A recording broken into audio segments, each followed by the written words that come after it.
السلام علیکم ورحمۃ اللہ وبرکاتہ۔ بسم اللہ الرحمن الرحیم۔ رب اشرح لی صدری ویسر لی امری واحلل عقدۃ من لسانی یفقہوا قولی۔ پارہ نمبر 7۔ رسول اللہ صلی اللہ علیہ وآلہ وسلم نے فرمایا، تمام مخلوق علم والوں کے لیے دعا کرتی ہے، حتیٰ کہ سمندر میں مچھلیاں بھی دعائیں کرنے لگتی ہیں۔ رسول اللہ صلی اللہ علیہ وآلہ وسلم نے فرمایا، تمام اہل زمین، اہل آسمان، یہاں تک کہ چونٹی اپنے بل میں اور مچھلیاں پانی میں دعائے رحمت کرتی رہتی ہیں۔ ریزن کیا ہے؟ اس کے علم کی وجہ سے۔ کتنا بڑا ریوارڈ دیکھیں یہاں پر بتایا جا رہا ہے کہ علم والا اپنے آپ کو اللہ کے راستے میں تھکا دیتا ہے، یا وہ علم دیتا رہتا ہے یا وہ لیتا رہتا ہے۔ تو بعض اوقات اس کے پاس اتنا ٹائم نہیں ہوتا کہ وہ اپنے لیے دعا کر سکے، تو اس کے لیے ساری مخلوق دعا کر رہی ہے، چونٹیاں کر رہی ہیں، مچھلیاں کر رہی ہیں۔ علم کے ذریعے جنت کے راستے آسان کر دیے جاتے ہیں۔ رسول اللہ صلی اللہ علیہ وآلہ وسلم نے فرمایا، اگر کوئی علم کا راستہ اختیار کرے، اللہ اس کے لیے جنت کا راستہ آسان کر دیتا ہے۔ رسول اللہ صلی اللہ علیہ وآلہ وسلم نے فرمایا، جب انسان مر جاتا ہے، اس کے تمام اعمال کے ثواب کا سلسلہ منقطع ہو جاتا ہے، سوائے 3 طریقوں کے، جس سے اس کو ثواب پہنچتا رہتا ہے۔ ان میں ایک جو ہے وہ ہے صدقہ جاریہ، دوسرا ہے ایسا علم جو نفع مند ہو، اور تیسرا یا نیک اولاد جو اس کے لیے دعا کرے۔ تو ہم دیکھیں کہ ہم اس میں سے اپنے جانے کے بعد اپنی لائف میں کیا چھوڑ کے جانا چاہتے ہیں۔ صدقہ جاریہ، نفع مند علم جس سے کوئی فائدہ اٹھائے، یا نیک اولاد ہم تیار کر کے جائیں گے۔ رسول اللہ صلی اللہ علیہ وآلہ وسلم نے فرمایا، مومن کو مرنے کے بعد جو اچھائیاں پہنچتی ہیں، جس علم کی اس نے تعلیم دی، علم پھیلایا، قرآن کا نسخہ جو اس نے کسی کو دیا، یعنی تحفے میں قرآن دے دینا، مسجد کی تعمیر، مسافر خانہ قائم کیا، پانی کا انتظام کیا، صدقہ جو اس نے صحت کی حالت میں نکالا، ان سب کا ثواب اس کو مرنے کے بعد ملتا رہتا ہے۔ دیکھیے کہ یہ کس قدر نفع کا سودا ہے، جو لوگ دنیا میں ایسا نفع اپنے لیے چھوڑ کے جاتے ہیں۔ اللہ ہم سب کو بھی خالص نیت کے ساتھ اس کو حاصل کرنے اور پھر اس کو عمل کرنے اور پھر بانٹنے کی بھی توفیق عطا فرمائے۔ تو اپنی زندگی میں کوئی نہ کوئی ایسا صدقہ جاریہ کا کام کر کے جائیں جو مرنے کے بعد قبر میں بھی فائدہ دیتا رہے۔ 3 افراد کی آنکھیں قیامت کے دن آگ کو نہیں دیکھیں گی، ان میں سے ایک وہ آنکھ ہے جو اللہ کے ڈر سے رو پڑے۔ وَإِذَا سَمِعُوا مَا أُنزِلَ إِلَى الرَّسُولِ تَرَىٰ أَعْيُنَهُمْ تَفِيضُ مِنَ الدَّمْعِ مِمَّا عَرَفُوا مِنَ الْحَقِّ يَقُولُونَ رَبَّنَا آمَنَّا فَاكْتُبْنَا مَعَ الشَّاهِدِينَ۔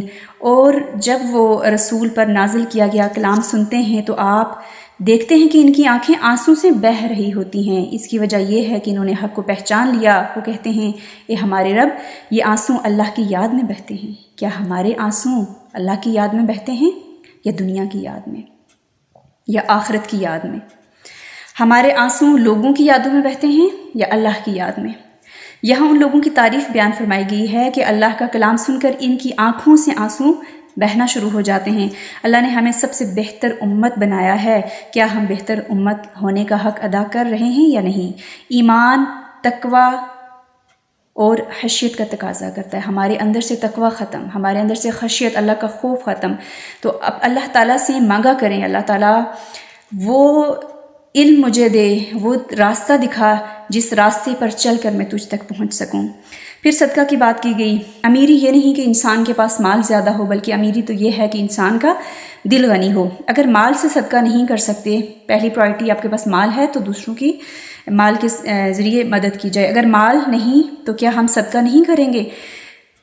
فرمایا کہ اچھی بات کہنا بھی صدقہ ہے، دوسروں کو فائدہ پہنچانا بھی صدقہ ہے۔ انسان اور کچھ کرنے کے قابل نہیں تو اچھی بات کر لے۔ ایک دفعہ الحمدللہ کہنا زمین اور آسمان کی فضا کو بھر دیتا ہے، میزان کو بھر دیتا ہے۔ اگر ہماری باتیں لوگوں کو دل دکھانے والی ہوتی ہیں تو پھر اس سے کیا ہمارے اعمال بہتر ہوں گے، ہمارے درجات کی بلندی ہوگی؟ کبھی بھی نہیں۔ تو تھوڑی تھوڑی دیر کے بعد اللہ کا شکر ادا کیا کریں، الحمدللہ، سبحان اللہ، اللہ اکبر، لا الہ الا اللہ، یعنی کہ تسبیحات ہماری زبان پہ جاری رہیں۔ درجات کی بلندی جو ہے وہ اچھی بات کے ذریعے ہوتی ہے۔ اچھی بات کرنا صدقہ ہے، اس لیے اچھی باتوں کے لیے ہمیں ہر وقت حریص رہنا چاہیے۔ مزید فرمایا قسموں سے یہاں پر منع کیا گیا، جان بوجھ کر قسم کھانے پر پکڑ ہوگی۔ رسول اللہ صلی اللہ علیہ وآلہ وسلم نے فرمایا جس نے جان بوجھ کر جھوٹی قسم کھائی وہ اپنے چہرے کا ٹھکانہ جہنم میں بنا لے۔ تو جھوٹی قسم کھا کر توڑ دینا بہت بڑے جرائم میں سے ہے۔ جو جان بوجھ کر قسم کھا کر توڑ دے اس کو کفارہ دینا ہوگا۔ اس کا کفارہ کیا ہے؟ 10 مسکینوں کو درمیانے درجے کا کھانا کھلانا ہوگا، یا ایک گردن غلام آزاد کرنا، یا 10 مسکینوں کو یا ایک گردن آزاد کرنا، یا اس کی اگر یہ بھی نہیں کر سکتا تو 3 دن کے روزے رکھنے ہوں گے۔ مزید فرمایا اے ایمان والو شرک کے قریب مت جاؤ۔ شراب اور جوا، آستانے اور فال نکالنے کے تیر سب گندے کام ہیں۔ رسول اللہ صلی اللہ علیہ وآلہ وسلم نے فرمایا شراب پینے والا آدمی جنت میں داخل نہ ہوگا۔ رسول اللہ صلی اللہ علیہ وآلہ وسلم نے فرمایا شراب پینے والے پر، بیچنے والے پر، خریدنے والے پر، شراب نچوڑنے اور نچڑوانے والے پر، شراب کو اٹھانے والے پر، اٹھوانے والے پر اللہ کی لعنت ہے۔ اللہ نے شراب سے کیوں منع کیا؟ کیونکہ اس سے عقل ماری جاتی ہے، انسان اپنا وقت ضائع کرتا ہے، دشمنیاں پیدا ہوتی ہیں، انسان اللہ تعالیٰ کے ذکر سے غافل ہو جاتا ہے، نمازوں کی طرف نہیں جاتا۔ اور فرمایا اللہ اور اس کے رسول کی اطاعت کرو۔ تو جب ہمیں اطاعت کا پتہ چل جائے گا تو انسان خود بخود ان برائیوں سے دور ہونا شروع ہو جاتا ہے۔ مزید فرمایا دین کے معاملات میں باپ دادا کی کوئی حیثیت نہیں ہے، ان کی پیروی نہیں کرنا۔ نیکی کے کام کرنے کے لیے یا قرآن کی آیت ہونی چاہیے یا رسول اللہ صلی اللہ علیہ وسلم کی حدیث ہونی چاہیے۔ آبا و اجداد کی تقلید نہیں، ان کی باتیں نہیں کہ میرے فلاں میرے دادا یہ کہتے تھے، میرے نانا یہ کہتے تھے، میری امی یہ کہتی تھی۔ وہ کون ہیں؟ جہاں اللہ اور رسول کی بات آ گئی، ریفرنس موجود ہے، they should be topmost priority, right? بہت لوگ اس لیے صرف آبا و اجداد کی پیروی کرتے رہتے ہیں کیونکہ یہ ان کی فیملی ٹریڈیشن بن چکے ہوتے ہیں اور وہ ان کو چھوڑنا نہیں چاہ رہے ہوتے۔ کل یہ آبا و اجداد کچھ کام نہ آئیں گے۔ سب سے پہلے انسان پر ذمہ داری اپنے آپ کی ہوتی ہے، اللہ کی طرف سب سے پہلے لوٹنا ہے، پھر وہ سب کو بتائے گا جو تم کر کے آئے ہو۔ دوسروں کو نصیحت کرنے سے پہلے خود عمل کرنا۔ ہم بعضوں کا دوسروں کو تو بڑی نصیحت کر لیتے ہیں یہ کام کرنا، لیکن ہم خود وہ چیزیں چھوڑ نہیں پا رہے ہوتے۔ تو اگر ہم دوسرے کو نصیحت کریں تو سب سے پہلے ہم اپنے آپ سے سوال کریں کہ کیا یہ کام میں خود کرتی ہوں؟ جب ہم خود عمل کرنے والے ہوں گے تو پھر انشاءاللہ دوسروں تک بھی وہ چیز جائے گی، وہ اس کے لیے عمل کرنا آسان ہو جائے گی، دوسروں کو باتیں اچھی لگنے لگیں گی، دوسروں پر اثر نظر آنا شروع ہو جائے گا۔ مثلا اگر ہم کسی کو کہیں کہ آپ نے جھوٹ نہیں بولنا تو پہلے خود پر چیک رکھیں کہ کیا میں جھوٹ بولتی ہوں یا نہیں۔ اکثر ہم گھر میں بچوں کو کہہ رہے ہوتے ہیں اگر کھانا کھائیں گے آپ کو یہاں لے کے جائیں گے، خود شاپنگ کرنے جائیں گے، بچوں کو کوئی اور جھوٹا بہانہ بنا کر گھر سے نکلیں گے۔ تھوڑی دیر کے لیے آپ کا بچہ روئے گا تو کیا ہو جائے گا؟ کچھ بھی نہیں ہوگا، اس کو رونے دیں۔ کیا آپ کا بچہ کسی اور بات پہ نہیں روتا؟ جب اس کو بلا وجہ مار رہے ہوتے آپ کا بچہ نہیں روتا تو وہ روتا ہے نا۔ تو ان چھوٹی چھوٹی باتوں پہ اپنے اوپر چک رکھیں، اپنے آپ کو ٹارگٹ دیں کہ میں نے جھوٹ نہیں بولنا۔ سیدنا عقبہ بن عامر رضی اللہ تعالیٰ عنہ سے روایت ہے کہ میں نے کہا اے اللہ کے رسول نجات کا ذریعہ کیا ہے؟ آپ صلی اللہ علیہ وآلہ وسلم نے فرمایا اپنی زبان کو قابو میں رکھو، اپنے گھر میں رہو اور اپنے گناہوں پر رو۔ سیدنا عبداللہ بن عامر سے روایت ہے کہ میری ماں نے مجھے ایک دن بلایا اور رسول اللہ صلی اللہ علیہ وآلہ وسلم ہمارے گھر میں بیٹھے ہوئے تھے، تو انہوں نے کہا ادھر آؤ میں تمہیں ایک چیز دوں۔ تو رسول اللہ صلی اللہ علیہ وآلہ وسلم نے ان سے فرمایا تم نے کیا دینے کا ارادہ کیا ہے؟ انہوں نے کہا میں کچھ دوں گا۔ تو رسول اللہ صلی اللہ علیہ وسلم نے فرمایا وہ کیا ہے؟ انہوں نے کہا کھجور۔ رسول اللہ صلی اللہ علیہ وآلہ وسلم نے ان کو کہا اگر تم اس کو کچھ نہ دیتی تو تمہارے اوپر ایک جھوٹ کا گناہ لکھا جاتا۔ اور یہ چیز دیکھیں ہمارے معاشرے میں کتنی عام ہے۔ والدین آج اپنے بچوں کو ہی دھوکہ دے رہے ہوتے ہیں، ان کو خود جھوٹ سکھا رہے ہوتے ہیں۔ فار ایگزامپل گھر پہ ہیں، نوک ہوئی، کسی نے دروازہ نوک کیا، اندر سے جواب بچے کو بھیج دیا کہ آپ کہیں ماما گھر میں نہیں ہیں، جھوٹ۔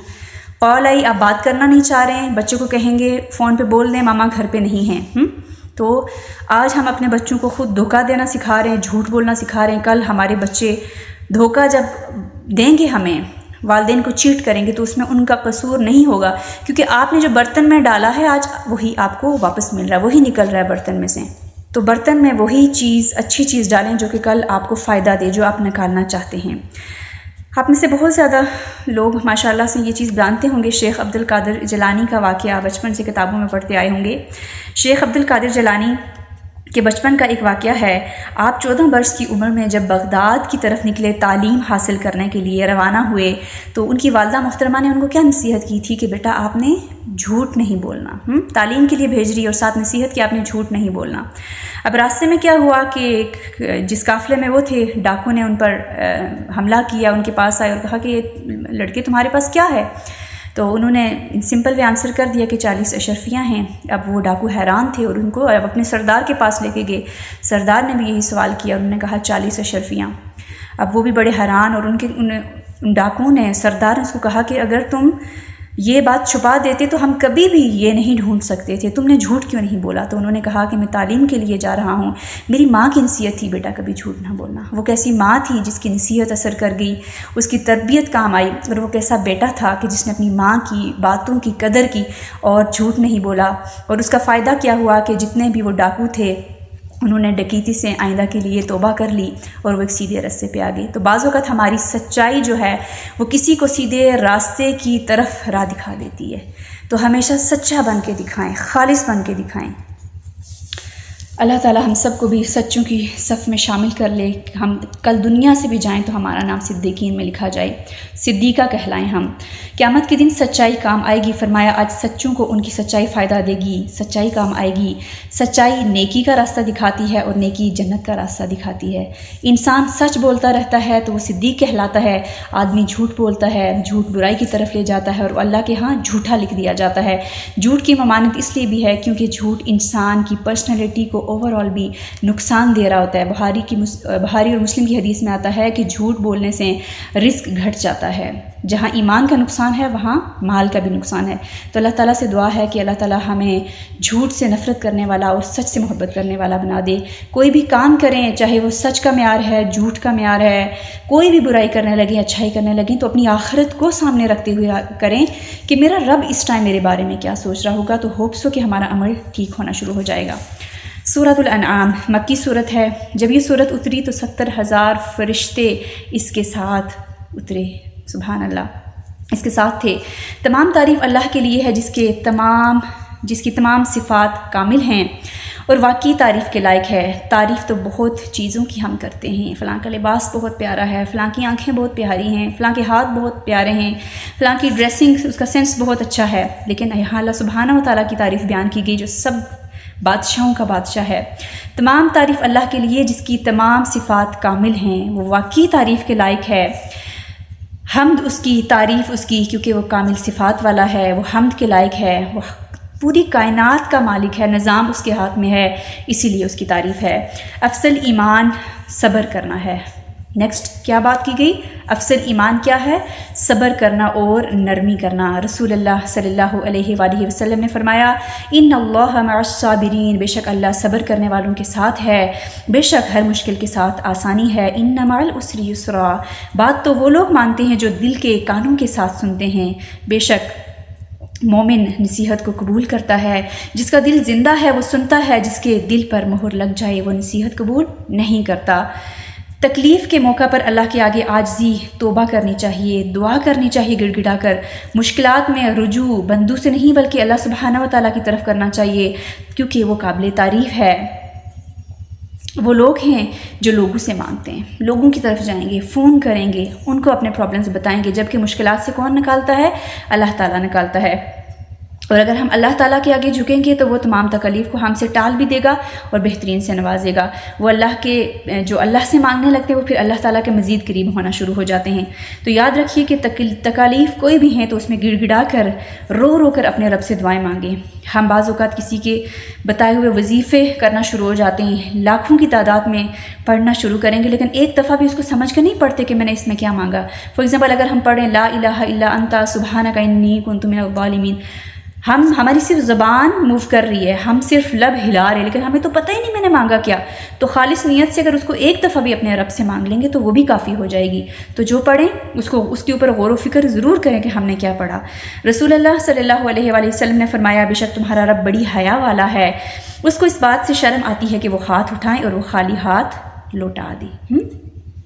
سبحان اللہ۔ آپ دیکھیں کہ اللہ تعالیٰ کہتے ہیں کہ میں دعائیں قبول کرتا ہوں۔ وَإِذَا سَأَلَكَ عِبَادِي أَنِّي فَإِنِّي قَرِيب، میں قریب ہوں، میں سنتا ہوں میں مانتا ہوں، لیکن تقاضا کیا ہے کہ تمہیں ایمان لانا ہوگا، تمہیں بھی میری باتیں سننی ہوں گی۔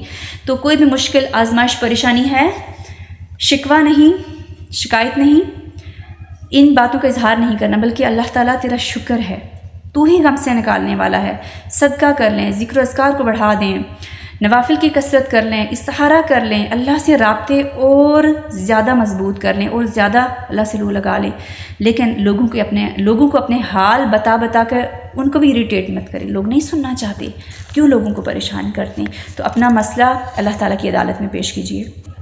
سورہ الانعام آیا نمبر 61، وَهُوَ الْقَاهِرُ فَوْقَ عِبَادِهِ وَيُرْسِلُ عَلَيْكُمْ حَفَظَةً حَتَّى إِذَا جَاءَ أَحَدَكُمُ الْمَوْتُ تَوَفَّتْهُ رُسُلُنَا وَهُمْ لَا يُفَرِّطُونَ، اور وہی اپنے بندوں پر غالب ہے اور تم پر محافظ فرشتے بھیجتا ہے، حتیٰ کہ جب تم میں سے کسی کو موت آتی ہے تو ہمارے فرشتے اسے فوت کرتے ہیں اور وہ اس میں کوتاہی نہیں کرتے۔ حدیث کا ایک حصہ یہاں آپ سب کے سامنے رکھوں گی، روح نکلنے کا سلسلہ۔ جب مومن آدمی دنیا سے کوچ کر کے آخرت کی طرف روانہ ہونے لگتا ہے تو اس کے پاس اس قدر سفید چہرے والے فرشتے آتے ہیں گویا کہ سورج کی طرح چمک رہے ہوں۔ ان کے پاس جنت کے کفنوں میں سے ایک کفن اور جنت کی خوشبو میں سے خوشبو ہوتی ہے، جس سے جسم کو کفن میں لپیٹا جاتا ہے، اسی طرح روح کو بھی کفن میں لپیٹا جاتا ہے اور اس کو وہ خوشبو لگاتے ہیں۔ وہ فرشتہ حد نگاہ کے فاصلے پر آ کر بیٹھ جاتے ہیں، جہاں تک مردے کی نظر جاتی ہے۔ پھر ملک الموت تشریف لاتے ہیں اور مومن آدمی کے سر کے پاس آ کر بیٹھ جاتے ہیں اور کہتے ہیں، اے پاک روح نکل، جیسے قرآن میں آتا ہے، یا ایتھا النفس المطمئنہ ارجعی الی ربک راضیۃ مرضیہ، واپس چلو اور اللہ کی مغفرت اور رضا کی طرف چلو۔ چنانچہ روح اس طرح سے نکلتی ہے جیسے پانی مشک سے بہہ کر نکلتا ہے۔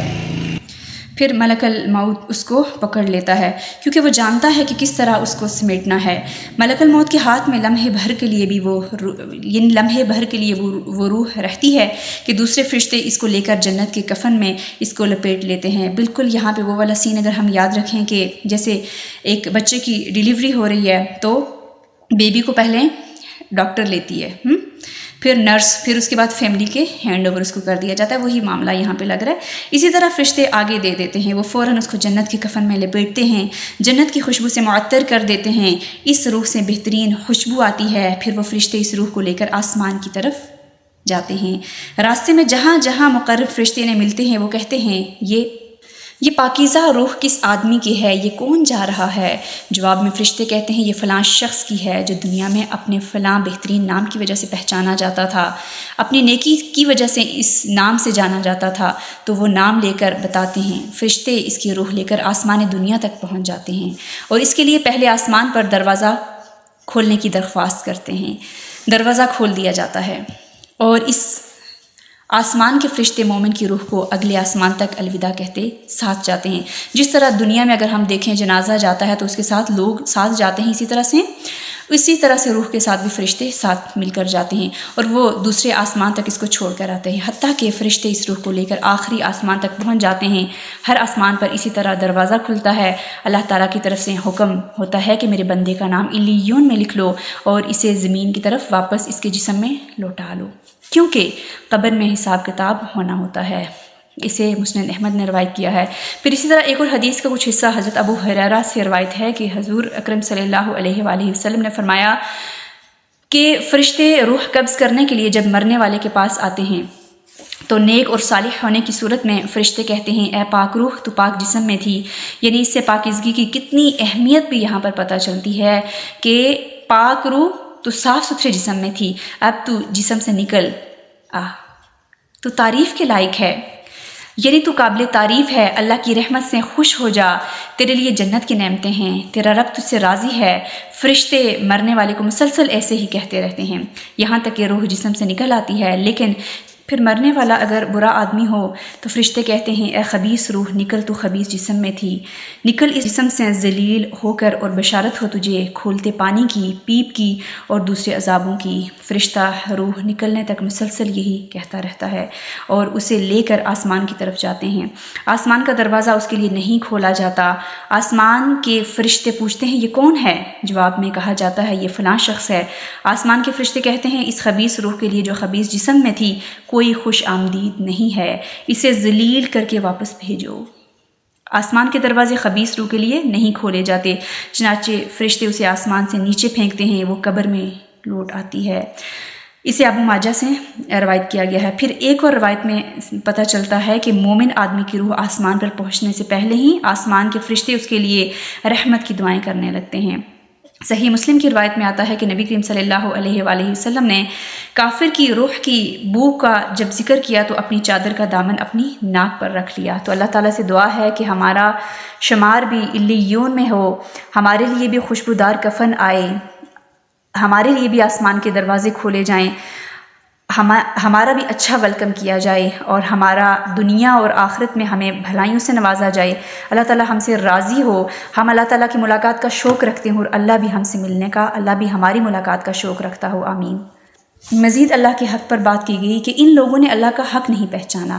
کیا ہم نے حق پہچان لیا؟ کیا ہمیں اللہ سبحانہ و تعالیٰ کی معرفت ہے؟ اللہ کی معرفت نہ ہونا اللہ کی ناقدری ہے۔ اللہ کو جاننے کے لیے دو بڑی چیزیں جو بہت امپورٹنٹ ہیں، ایک قرآن کو مضبوطی سے تھام لینا اور دوسرا کائنات پر غور و فکر کرنا۔ کیا یہ دونوں چیزیں ہیں ہمارے اندر؟ کیا ہم نے قرآن کو جان لیا؟ پڑھنا ٹھیک آتا ہے، تدبر ہے، میننگ کتنا پتہ ہے، حفظ کتنا آتا ہے، ٹیکسٹ کتنا اچھے سے پڑھتی ہوں، یا کائنات پہ غور و فکر جیسے ابراہیم علیہ السلام نے کائنات پر غور و فکر کیا اور پھر اپنے رب کی پہچان کی، تو کیا ہم کائنات پر غور و فکر کرتے ہیں؟ اس میں بھی دعا مانگا کریں، یا اللہ ہمیں غور و فکر کی توفیق عطا فرما۔ نہیں پڑھنا آتا، اللہ پڑھنا آ جائے، اللہ تدبر کرنا آ جائے، اللہ علم دے دے۔ دنیا کی سب سے قیمتی چیز علم کو کہا گیا، یا اللہ تعالیٰ ہمیں علم کی دولت سے نواز دے۔ پھر مزید ستاروں پر بات کی گئی۔ ستارے جو ہیں، سٹارز، انسان کی رہنمائی کے لیے ہیں۔ ستارے انسانوں کی پوجا کے لیے نہیں ہیں جیسے ابراہیم علیہ السلام کی قوم کرتی تھی۔ ان کو دیکھ کر دعائیں کرنی چاہیے؟ نہیں۔ آج ہمارا کانسیپٹ فلم اور ڈرامے دیکھتے کر یہی بن چکا ہے کہ ستارہ نظر آئے ٹوٹتے ہوئے تو کیا کرو؟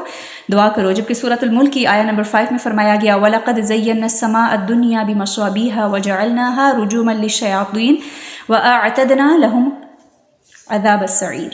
اور البتہ یقیناً ہم نے آسمان دنیا کو چراغوں سے زینت دی ہے اور انہیں شیطانوں کو مار پکانے کا ذریعہ بنایا ہے، اور ہم نے ان کے لیے بھڑکتی آگ بنا کر تیار کر کے رکھی ہے۔